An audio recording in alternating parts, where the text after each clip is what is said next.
Our holistic care project consists of a 7-year-old Caucasian male with frequent hospitalizations for tendon releases and posture correction of the lower limbs due to cerebral palsy.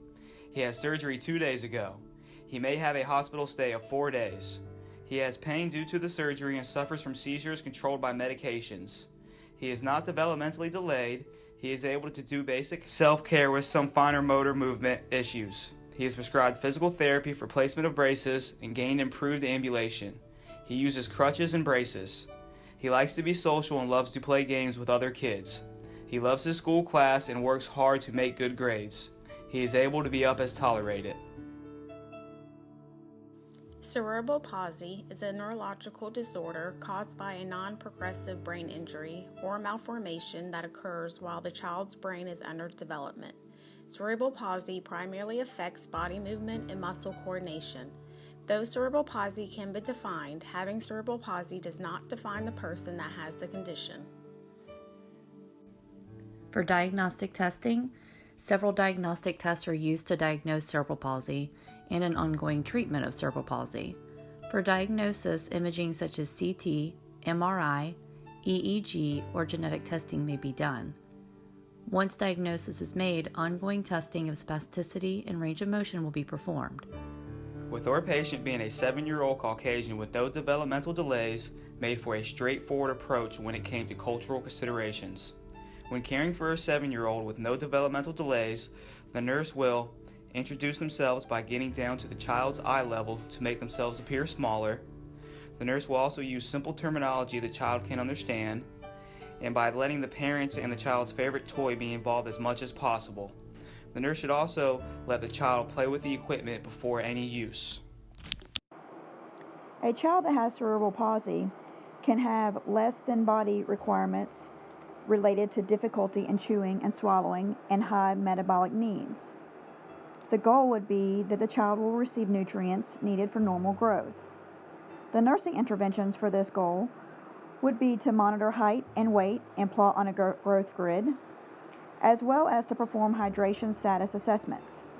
We can also teach the family techniques to promote caloric and nutrient intakes by positioning the child upright for feedings, placing foods far back in the mouth to overcome tongue thrust, also using soft and blended foods, and allowing extra time and quiet environments for meals. The rationales behind this is that insufficient intake can lead to impaired growth and dehydration, and special techniques can facilitate food intake. The expected outcome for this goal is that the child shows normal growth patterns for height, weight, and other physical parameters. One of the interventions is to reposition the child every 2 hours to prevent skin breakdown. Plan the repositionings after scheduled pain medication therapy to help with discomfort. Place the bed in a high position so the nurse is at the same level as the child while explaining to the child what they are doing and why. Have a trapeze bar at the bed so the child can help with the repositionings. The child may feel a little more at ease if they are able to help. Use pillows, rolls, wedges, and/or padded brackets to support laterally at pelvis, aiming hip abduction at 20 degrees. The patient has impaired physical mobility related to cerebral palsy. He has had multiple surgeries to correct his posture, so hip support is important when lying, standing, or walking. Range of motion exercises will be performed every 4 hours to promote mobility and increase circulation. Performing range of motion exercises will also help to decrease risk of contractures. Ongoing assessment of the joints and lower limbs will be performed to monitor improvement and/or decline in the patient's mobility status. Scales used to determine muscle strength and spasticity are the Medical Research Council scale and the Tardieu scale. Patients' abilities are measured through these tools and are necessary for prescription of orthotic devices and evaluation of effectiveness of interventions.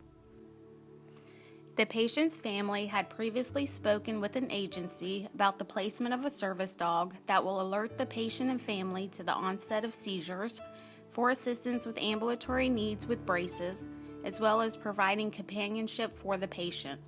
While in the hospital, the agency brought the dog each day to begin the socialization and family training that would be necessary for the family to bring the dog home. During the hospitalization, the child was able to have the dog by his side to help relieve stress and anxiety during simple medical procedures. He was also provided adequate time to participate and play with the dog by taking the dog on walks and outside to the courtyard to play fetch. By the child caring for the dog, it helped him build independence and responsibility for the child's development according to Erickson's industry versus inferiority. With the arrival of the service dog, this enabled the family to reduce their stress, knowing that the dog would be constantly by his side from now into adulthood to provide assistance, companionship, and stability. By taking the discharge planning and teaching into consideration, the nurse will recommend keeping all follow-up appointments with physical therapy and all healthcare providers, maintaining medicine compliance, continuing the ketogenic diet, and using supportive devices correctly and as needed.